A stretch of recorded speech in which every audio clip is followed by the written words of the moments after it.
I'm Mike Lacourt. I'm a private professional investigator. Let's answer your questions from the internet. This is Private Investigator Support. Feisty Potential 3392. What is the most interesting case you have ever solved? A client of ours was being blackmailed. This individual had a mistress, and that information would have been devastating to him if his family found out. And whilst morally that's wrong, blackmail is a criminal offence too. The first thing he wanted was this problem to go away, and he was willing to pay for the problem to go away. His mistress's computer was compromised, and some of the data on that was being printed and shared with the client and left on his car. We started to put an investigation together. We used a combination of forensics on the computer to try and see if we could get leads from the hack. We swept the address and the vehicles to make sure there were no listening devices. In the end, we identified the blackmailing group. A couple of the individuals who were behind it ended up being deported. That was a testing time for all of us because it pushed our investigation boundary to its maximum. You've got a client on the one hand that's potentially done something that's immoral in terms of the way he lives his personal life, and then you've got a criminal activity that's taking place trying to extort and blackmail the client for personal gain. JNK456, when you are hired to find out if a spouse is cheating, what percentage of the time are they actually cheating? When there is a niggling doubt with someone, generally there's something going on. In order for someone to make that decision to hire an investigator, there's got to be some type of issue, breach, untrust that's happened. More are actually cheating than not because spouses will do some groundwork themselves internally first. And it's pretty even in terms of male, female coming to us in terms of being the client. Let's put that figure anywhere between 70 to 75%. For the love of zero, has anyone caught you investigating them? Look, in the private sector, this can happen, but every professional investigator out there will take every step they can to make sure it doesn't happen. Every investigator out there will grade their targets from white to red, white being completely unaware, right up to the level of awareness of an individual increasing potentially during an investigation. If a subject, their awareness increases, you need to then adapt the way you investigate. Sometimes it's more risk-free being overt to be covert. Everyone's got cameras, so it's easier to get a camera out and film rather than try and do something hidden. One of the cases many, many years ago had to get some imagery of these individuals that shouldn't be together, and it was another infidelity case. And we managed to set up a reporting type scenario with a camera on a tripod, someone holding a microphone, allegedly from a reporting outlet in Leicester Square, and just asking tourism comments. We approached the target, who's with the third party, and passed the microphone between the two, engaged in conversation and asked, how long have you been together? And all of that was documented overtly on a camera. That's an example of sometimes overt to be covert. This one's from It's VSN, random 4 a.m. thoughts. What are the things private investigators can and cannot do? Things investigators can do, they can put surveillance teams on the ground to follow someone. They can run background reports and check for bugs, tracking devices. An investigator cannot go into someone's information in their phones or anything like that. Private sector investigator cannot hack into emails. That's illegal. Go into people's bank accounts. Anything that's considered private data, an investigator cannot do that. This is from Factoid80. You're letting people in on the game. Hiring a PI is essential before getting married. I always recommend a deep background check and a fiancé test, which is to let her know you're traveling for a weekend, and on that weekend, hire a PI for surveillance. You don't want to try and test your fiancé. Where's the trust if there's the test? If you want to try and find out the truth, you hire an investigator. But it needs to be proportionate. From Peony Lily, you're a private investigator detective. What is your outfit and weapon? Most investigators will carry some type of change of clothing or items that can change their appearance pretty quick. Glasses, hats, scarf. During COVID, masks were issued everywhere, and it was a godsend for all the surveillance operatives throughout the world. I always tell my investigation team it's easier to dress down than dress up. If you are smartly dressed, you can always take your tie off, take your jacket off, put a jumper on, put a beanie hat on. In the back of any surveillance vehicle in the boot, you'll see a variety of different types of clothing. If you want to change your appearance completely. Never forget your shoes, because that's one item that investigators can miss in changing. This is from Ask Reddit. Private investigators of Reddit, what is the most bizarre task you've been assigned to do? I was contacted a while ago by a celebrity photographer. This photographer was in a relationship with someone from a band. The person in the band was lent a very famous guitar. The objective was to trace the guitar and bring it back to its rightful owner. The individual declined all knowledge of it, but we had proof otherwise. I had to travel back to the US with this famous guitar on my back, with some of the stewardesses thinking I was part of some famous band. Bizarre case. From Red Seymour, what made you decide to become a private investigator? What was your most fun case? I started on the ground doing inquiries, field work, surveillance work. It just intrigued me. This industry consumed me, actually. It was something I'm super interested in, and I've always have been intuitive and understanding and uncovering facts and the diversity in terms of what a private investigator actually does. A fun case that we worked on was a few years ago, a family office where the female was suspected of having an affair with her ski instructor. It was in a very popular ski resort where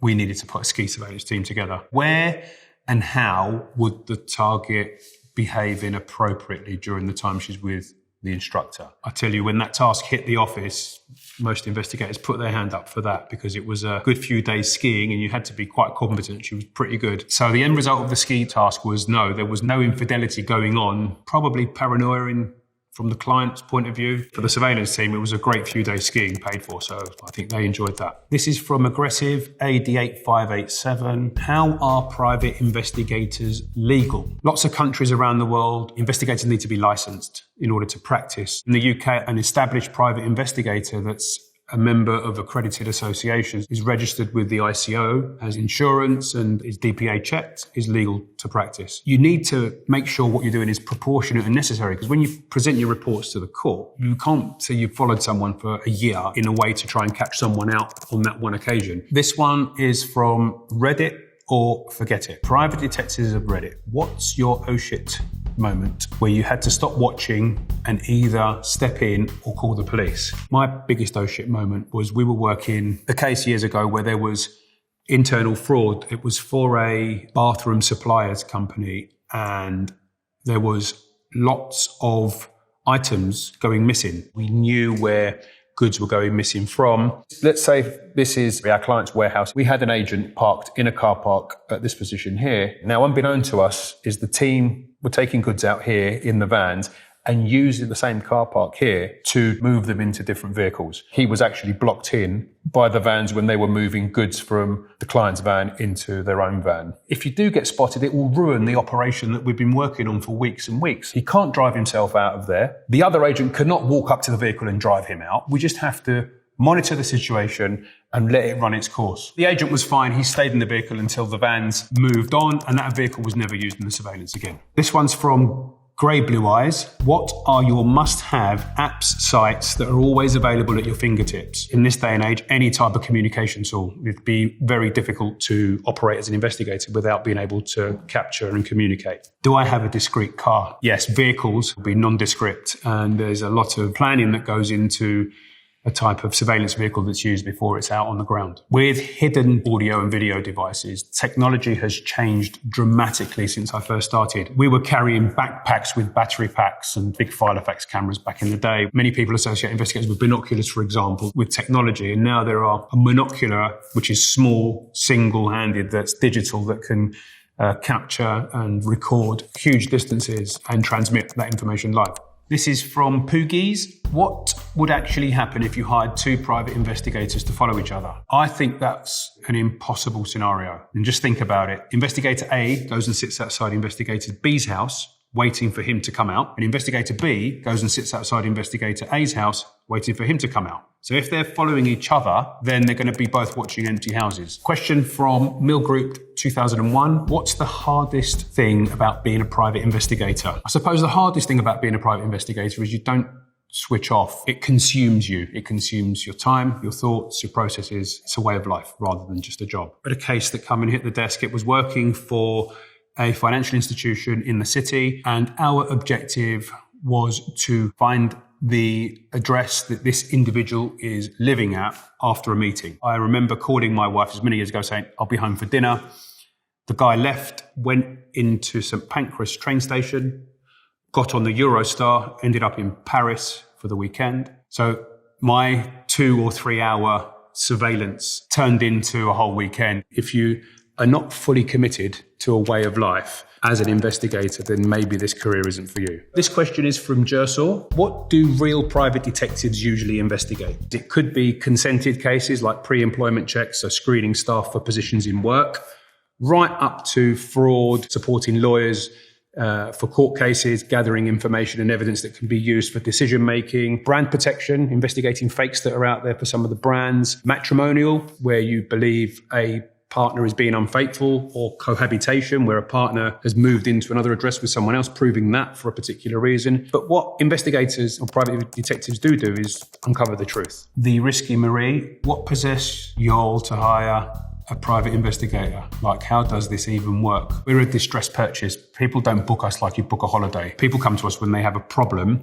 and they need to either find the truth or find the facts or connect the dots. We cover a wide range of services, from tracing individuals right up to, corporate fraud and intelligence gathering. But private clients, they come to us commonly when they've either been scammed, there's an internal family office issue, or there's a breach of trust, an unfaithful partner, a family member that's gone astray. This is from Candy Emergency. How can I tell if my car has a tracking device? In order to conclusively tell, you'd need to do what's called a technical sweep. You'd have a skilled technical investigator with the right equipment that will scan the vehicle, do 2 types of searches: a physical search, going underneath in the engine, in any of the compartments, and then the vehicle scanned with some equipment that will look for emitting signals or frequencies or what have you to try and identify whether a tracking device is on that car. Todd Orland 56032. What do you think is the most critical skill for a private investigator to have? Leaving no layer unturned. So being intuitive and drilling down into the detail and the data, questioning everything that you find and you see, and verifying all of the sources of information that you uncover. Having that out of the box thinking mentality to tackle cases and analyze a case in more than one dimension makes you a complete investigator. This one's from Red's Playpin. How the hell do I hire a private investigator? Good question, this. Depending on the country you're in, you look at your local or your state, national or international association. In the UK, there's the Association of British Investigators. Check on that website for an accredited and approved investigator there.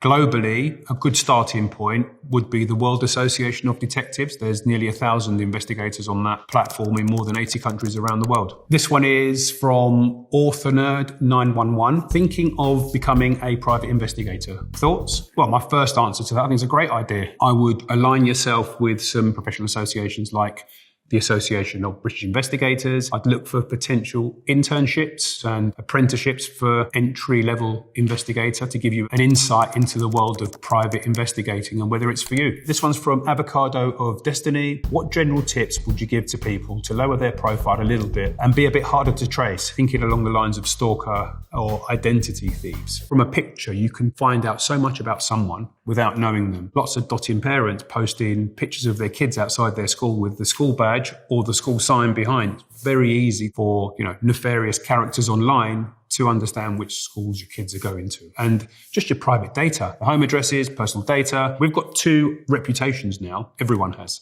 You've got your personal reputation in terms of the reputation you have with your friends, colleagues and family. You've also got your online reputation too. You need to protect both. This is from Evelyn FM. What is the most shocking case you've worked on? The client was a banker from the Middle East. He wanted to try and locate his child, and his estranged wife was going through a very messy divorce. Thought they were still somewhere in the Middle East. We ended up tracing them to somewhere in the US, and the client was adamant that it couldn't be. So we sent some field investigators out there, took some images, showed him, and he was gobsmacked. He couldn't believe it. We were able to prove that the mother forged his signature on the consent to leave. In the end, the father actually received custody of his child. From Solanges Fro, who is the better detective, Sherlock Holmes or Benoit Blanc?